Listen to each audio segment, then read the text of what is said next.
Con à, trong đời có những khi con muốn khóc thật lớn bởi vì quá đổi tủi thân.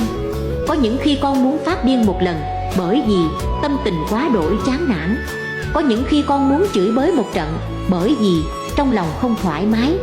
Có những khi con chỉ muốn im lặng ngồi một mình bởi vì con thực sự đã quá mệt mỏi rồi.